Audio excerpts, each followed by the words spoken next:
America के पूर्व राजनयिक और एनएसए और अमेरिका के वॉर सेक्रेटरी रह चुके हेनरी किसिंजर का एक बयान से मैं इस वीडियो की शुरुआत करता हूं। उन्होंने कहा था कि अमेरिका का दुश्मन होना खतरनाक है, लेकिन दोस्त होना और भी ज्यादा घातक है।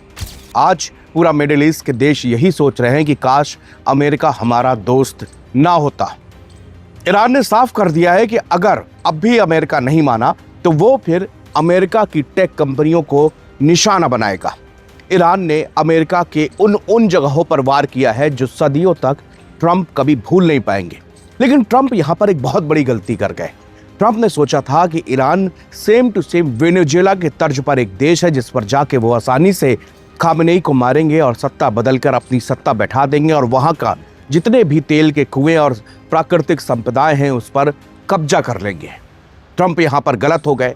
लेकिन हेनरी किसिंजर की बात मैंने इसलिए कही क्योंकि आज वो सारे देश जो इस हमले में ईरान की जद में आए और उनका भारी नुकसान पहुंचा, वो आज यही कह रहे हैं कि हमने अपनी सरजमी का इस्तेमाल अमेरिका को क्यों करने दिया।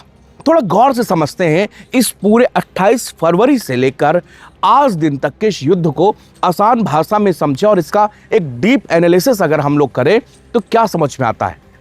सीधी सीधी एक बात समझ में ये आती है कि अमेरिका चाहता था कि मिडिल ईस्ट में ईरान जैसा मजबूत देश रहे ही ना, ताकि एक तरफ तो ग्रेटर इजराइल का सपना सच हो जाए और दूसरी तरफ से रशिया का सबसे प्रमुख एलाई भी खत्म हो जाए। यानी कि ईस्ट और वेस्ट की जो लड़ाई थी उसका सीधा सीधा एक एग्जाम्पल यहां पर सेट किया जा रहा था।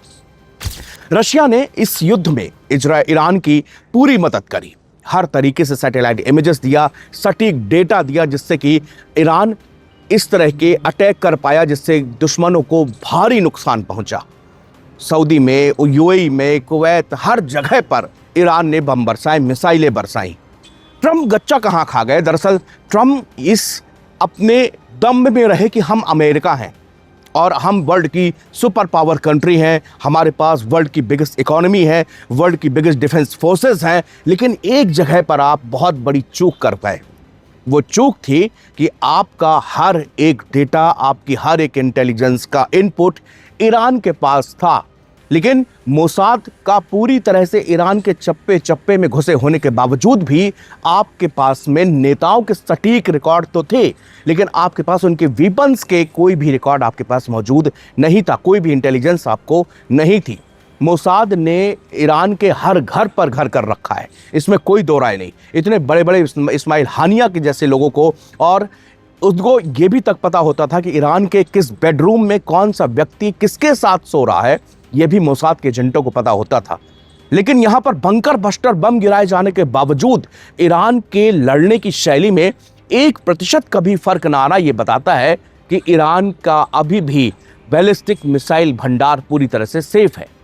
इस युद्ध से और तीसरी बात क्या समझ में आ रही है कि अब ईरान ने जिन टेक कंपनियों को निशाना साधने की बात कही है, आप ये सोचिए अगर ऐसा कर दिया तो पूरी दुनिया में आईटी सेक्टर में हाहाकार मच जाएगा। ये कंपनियां गूगल है, आप सोचिए माइक्रोसॉफ्ट, इतनी बड़ी बड़ी कंपनियों की अगर ऑफिसेस में दहल जाएंगे तो फिर वर्ल्ड का टेक सिनेरियो बिगड़ जाएगा। ये एक ऐसा वॉर हो जाएगा जो कि न्यूक्लियर से भी ज्यादा खतरनाक होगा। हॉर्मुज और समुद्र के नीचे से बहुत बड़ी मात्रा में इंटरनेट की केबल्स गुजरती हैं। आप सोचिए अगर ईरान ने उस पर अटैक कर दिया। ये वो छोटे छोटे टारगेट थे जिसको बार बार अमेरिका के जो जनरल्स थे या अमेरिका के ट्रंप की जो टीम थी वो लगातार बता रही थी कि क्यों ईरान पर हमला करना महंगा साबित हो सकता है, लेकिन उन्होंने नजरअंदाज कर दिया। उनके वॉर सेक्रेटरी ने, पीट हेग्सेथ ने कहा कि हम अपने टारगेट के बहुत करीब है, लेट अस डू इट।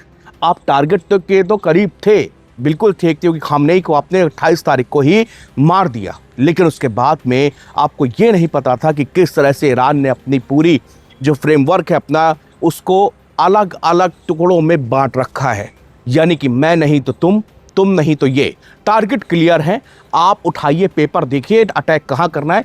कोई नेता मरे, कोई जनरल मरे, कोई कमांडर मरे, इससे कोई फर्क नहीं पड़ता, युद्ध हल्का नहीं होना चाहिए। और यही खामियाजा भुगता आज अमेरिका ने।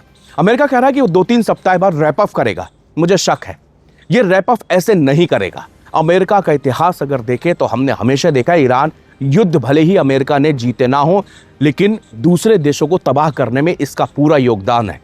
एक और बात निकल के आती है, अमेरिका कह रहा है कि ये दूसरे देश शामिल क्यों नहीं हुआ, नेटो इसमें शामिल क्यों नहीं हुआ, ब्रिटेन इसमें शामिल क्यों नहीं हुआ।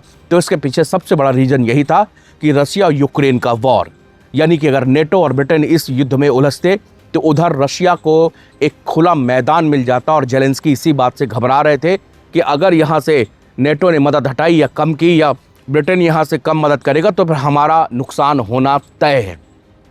पुतिन ने ईरान की पूरी मदद करी और उसके बाद आज आलम यह है कि अगर कोई युद्ध में आकलन करने बैठेगा तो ईरान इसमें बहुत आगे निकल चुका। मैं ये नहीं कहूँगा कि अमेरिका जीता या ईरान हारा, या अब ईरान जीता और अमेरिका हारा। युद्ध में जीत और हार का फैसला तब होता है जबकि मिलिट्री इन्फेंट्री मूवमेंट होती है और ज़मीन पर कब्जा करके अपने देश का झंडा वहाँ पर गाड़ दिया जाता है। ऐसा कहीं कुछ नहीं हुआ, इसलिए जीत हार की बात जो भी कर रहा है वो गलत बयानबाजी। लेकिन ईरान का स्ट्रैटेजिक वॉर ने यह बता दिया है कि आज ताकत से ज़्यादा स्ट्रैटेजी बहुत इंपॉर्टेंट होती है किसी भी वॉर पे आगे निकलने के लिए। और ईरान की सटीक स्ट्रैटेजी इस बात का गवाह है कि कैसे अमेरिका को घुटने पर ला दिया है। अब ट्रंप रैप ऑफ करने की बात कर रहे हैं, लेकिन ससम्मान करने की बात कर रहे हैं। वो बार बार हर रोज अपनी मीडिया से कहते हैं कि हमने ईरान का ये कर दिया, ईरान की हमने नेवी तबाह कर दी, ये कर दिया। लेकिन सच्चाई ये है कि ईरान ने बहुत बड़ा नुकसान अमेरिका को और इजराइल को पहुंचाया है। इजराइल के बंकरों में छिपे हुए लोग इस बात का गवाह हैं कि वहां की स्थिति सही नहीं है। वहीं पर अमेरिका के लोग लगातार 2/3 जनता ट्रंप से खफा हो गई है। पूरे विश्व की जनता आज ये कह रही है कि अमेरिकन्स ऐसे हैं, अमेरिकन्स ऐसे नहीं हैं। लेकिन एक व्यक्ति, एक राष्ट्रपति के कारण पूरा देश बदनाम हो रहा है। अगर इस कंपनियों में, आप सोचिए, अगर ईरान ने इनकी टेक कंपनियों पर अटैक किए तो ये समझ लीजिए कि जो बिलियंस और बिलियंस डॉलर का इन्वेस्टमेंट अमेरिका ने मिडिल ईस्ट पर कर रखा है उसका क्या होगा। ये रातों रात ये कंपनियां वहां से उठ खड़ी होंगी। उससे सबसे बड़ा डेंट होगा अमेरिका के लोगों को, अमेरिकन कंपनियों के। आखिरकार उनकी क्या गलती थी इसमें और उनका क्या कसूर जो इन कंपनियों में काम कर रहे हैं। लेकिन ये एक ऐसी चीज़ है कि अगर इस पर अटैक हो गया तो पूरी दुनिया प्रभावित होगी, जैसे कि तेल और गैस पे पूरी दुनिया प्रभावित हो रही है। और यही होगा कि जब ये टेक कंपनियों पर अटैक करेंगे तो टेक कंपनी अपना बुरिया बिस्तर समेट के वापसी कर जाएंगे और इससे सबसे बड़ा लॉस होगा तो वो ट्रंप को होगा। और यही कारण है कि वो आप ये कह रहे हैं कि 2-3 हफ्तों में हम अपना रैप ऑफ करेंगे। लेकिन यहाँ पर शक ये है, ये बात समझ में नहीं आ रही कि आपकी 50,000 सेना ईरान के अंदर क्या कर रही है। अगर आप 2-3 हफ्तों में इसको युद्ध को ख़त्म करना चाहते हैं तो फिर ये सेना ग्राउंड ऑपरेशन के मकसद से क्यों वहाँ पर बैठाई गई है, इस बात का जवाब अभी तक कोई नहीं दे रहा। अब ट्रंप के सामने मुसीबत यह है कि कहा यह जा रहा है कि 2-3 हफ्तों में शायद इस सेना को वहां से हटाया जाए। लेकिन जानकार कह रहे हैं कि यह अमेरिका का नेचर नहीं है और ट्रंप का भी नेचर नहीं है। इसलिए नेचर के खिलाफ कोई चीज़ होती है तो उस पर शक होता है। तो यहाँ पर अमेरिका की नीयत और नीति दोनों पर बड़ा सवाल है। और ईरान की स्ट्रेटजी तो काबिल तारीफ है। ईरान की स्ट्रेटजी ने एक बार दिखा दिया कि किस तरह से वॉर लड़ी जाती है और कम सुविधाएं, कम टेक्नोलॉजी होने के बावजूद अगर आपके पास सटीक स्ट्रेटजी है तो आप जो है इस मिशन में कामयाब हो सकते हो। और ईरान इसीलिए इस मिशन में इतना आगे कामयाबी हुई है। अब आपको ये भी बता दूं कि डिफरेंट आप मीडिया खोलिए, आप एक सेल्फ एनालिसिस कीजिए। आप यूएस की मीडिया खोलेंगे आपको अलग चीज़ें दिखेंगी, आप यूके की मीडिया खोलेंगे आपको अलग दिखेगा, आप मिडिल ईस्ट का मीडिया देखेंगे आपको अलग दिखेगा, आप रशियन आरटी को देखेंगे अलग दिखेगा। अगर आप इन सब को कंक्लूड करके एक आंकलन निकालेंगे तो आपको हकीकत कुछ हद तक, मैं ये नहीं कहता कि उसमें आपको 100%, लेकिन हो सकता है कि 40 से 50% आपको फैक्चुअल डेटा के साथ में जानकारी मिल पाएगी।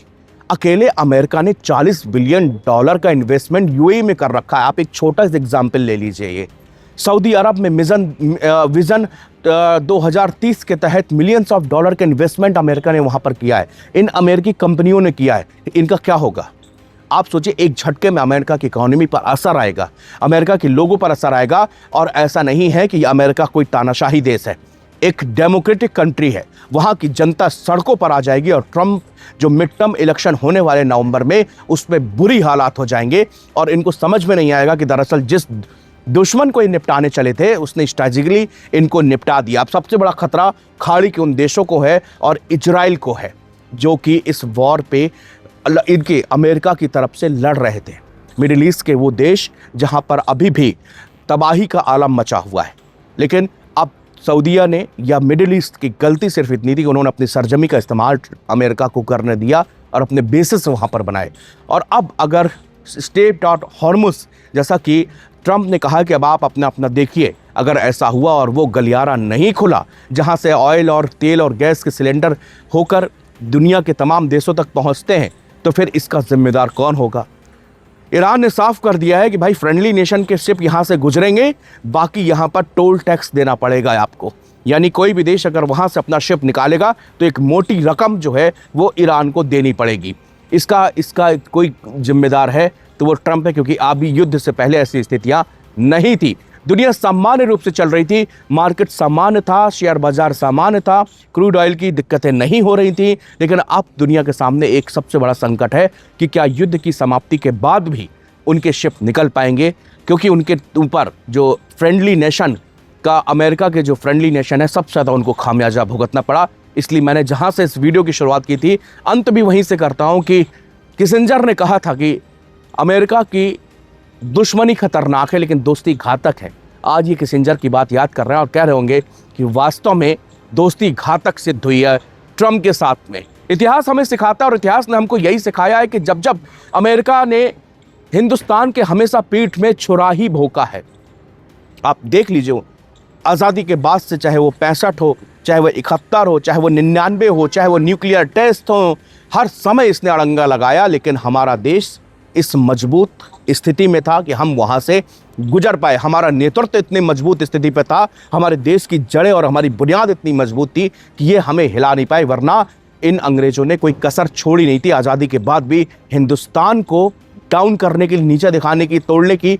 और यहाँ पर हमेशा से इस तरह के ऑपरेशंस और इस तरह की खुफिया चीज़ें इंपोर्ट करने का यहाँ पर एक पूरा चक्र था, लेकिन वो हिंदुस्तान में कामयाब नहीं हो पाया।